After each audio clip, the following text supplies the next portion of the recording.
Dan disinilah kisah kita sampai pada babak yang paling gelap, namun juga yang paling terang. Yusuf, yang kita kenal sebagai pemuda yang saleh dan setia, kini mendapati dirinya di dalam penjara. Bukan karena sebuah kejahatan yang ia perbuat, melainkan justru karena kesetiaannya pada prinsip dan pada Tuhannya. Bayangkan, dari puncak harapan di rumah seorang pembesar, ia dilempar ke dasar keputusasaan di sebuah sel yang dingin dan suram. Tetapi, ada satu hal yang tidak pernah meninggalkannya.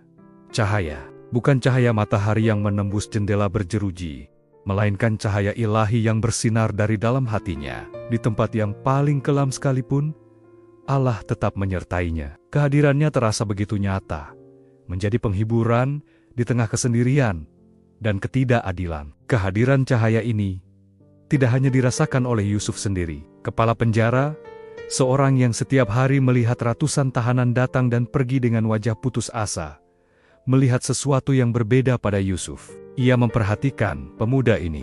Ia melihat ketekunan yang luar biasa saat Yusuf bekerja. Ia melihat kejujuran yang tak tergoyahkan dalam setiap perkataan dan perbuatannya. Dan yang paling menakjubkan, ia melihat kedamaian yang memancar dari wajah dan perilakunya. Bagaimana mungkin seseorang yang difitnah dan dipenjara secara tidak adil bisa memiliki ketenangan seperti itu? Kepala penjara tahu, pemuda ini bukan orang biasa. Kepercayaan pun tumbuh. Sedikit demi sedikit, tanggung jawab mulai diberikan kepada Yusuf. Bukan lagi sebagai tahanan biasa yang hanya menerima perintah, tetapi sebagai seseorang yang dipercaya untuk mengatur para tahanan lainnya. Penjara itu, dengan segala kekerasannya, seolah menjadi lebih teratur dan damai di bawah pengawasan Yusuf, karena kasih dan hikmah dari Allah terlihat jelas dalam setiap langkah dan cara Yusuf hidup. Ia tidak mengeluh, ia tidak membalas dendam.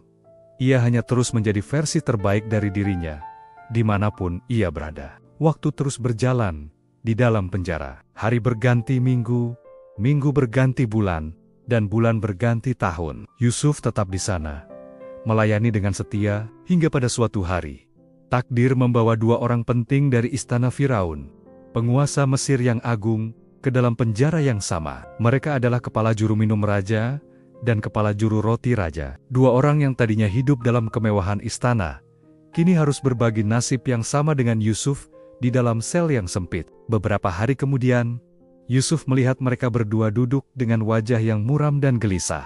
Sebagai seseorang yang hatinya selalu peka terhadap penderitaan orang lain, Yusuf tidak bisa diam saja. Dengan lembut, ia mendekati mereka dan bertanya, "Mengapa wajah kalian terlihat begitu sedih dan murung hari ini?" Mereka saling berpandangan, seolah ragu untuk berbagi beban mereka. Akhirnya, salah satu dari mereka menjawab, "Kami berdua bermimpi semalam. Mimpi yang sangat aneh dan membuat kami tidak bisa tidur. Yang lebih buruk, di sini tidak ada siapapun yang bisa menafsirkan arti dari mimpi kami."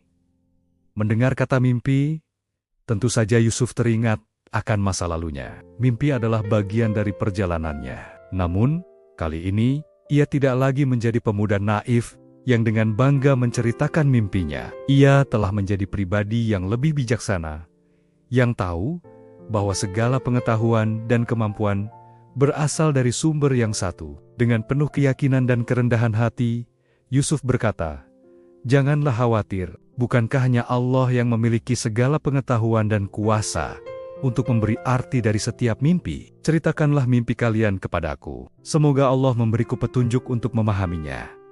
Kata-kata Yusuf yang penuh dengan keyakinan itu memberikan secercah harapan bagi kedua pejabat istana tersebut. Mereka pun setuju untuk menceritakan mimpi mereka. Kepala juru minum memulai ceritanya. "Dalam mimpiku," katanya, "aku melihat sebatang pohon anggur di hadapanku. Pohon itu memiliki 3 cabang, dan dengan cepat ia bertunas, berbunga, lalu buahnya matang menjadi buah anggur. Aku memegang cawan Firaun di tanganku. Aku mengambil buah anggur itu, memerasnya ke dalam cawan, lalu menyajikannya kembali kepada Firaun.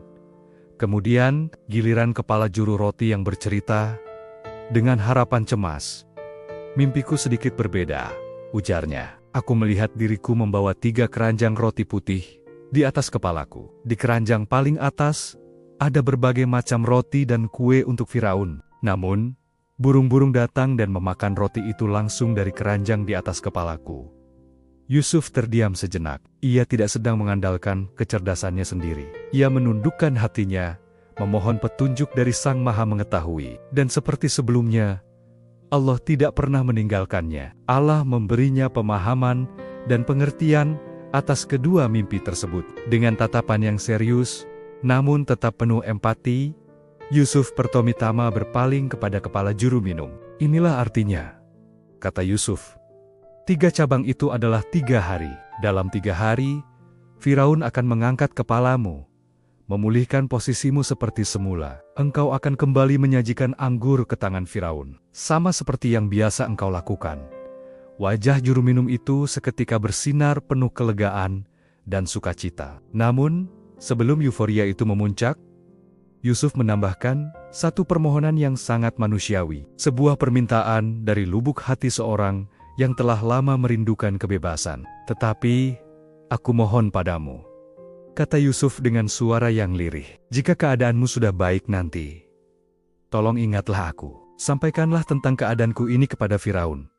Dan tolong keluarkan aku dari tempat ini, karena sesungguhnya aku dibawa paksa dari negeriku. Dan di sini pun aku tidak melakukan kesalahan apapun yang membuatku pantas dipenjara.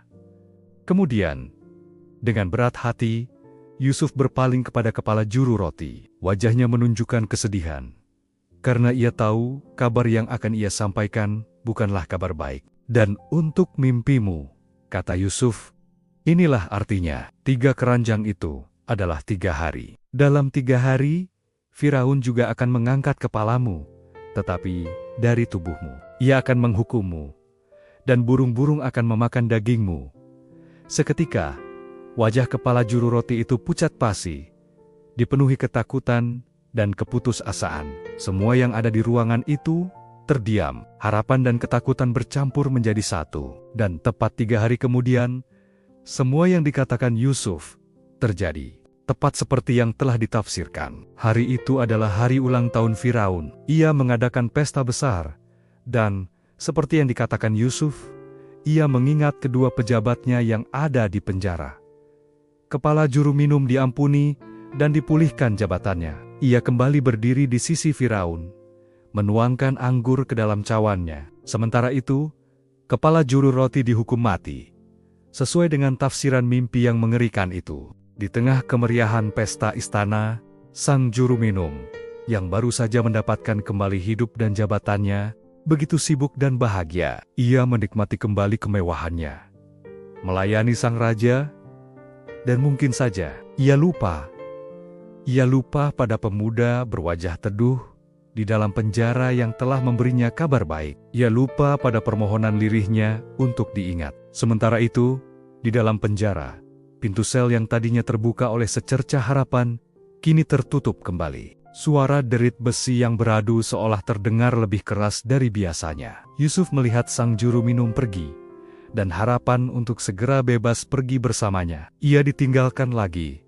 sendirian, dalam penantian. Kisah ini mengajarkan kita bahwa, bahkan ketika pertolongan manusia melupakan kita, rencana Tuhan tidak pernah terlambat atau terlupakan. Penantian Yusuf di dalam penjara belum berakhir. Justru, ini adalah bagian penting dari persiapan terakhir sebelum ia diangkat ke panggung yang jauh lebih besar. Terima kasih sudah mengikuti kisah inspiratif ini. Jangan lupa untuk subscribe agar tidak ketinggalan kelanjutan dari perjalanan Nabi Yusuf yang luar biasa. Sampai jumpa di video berikutnya.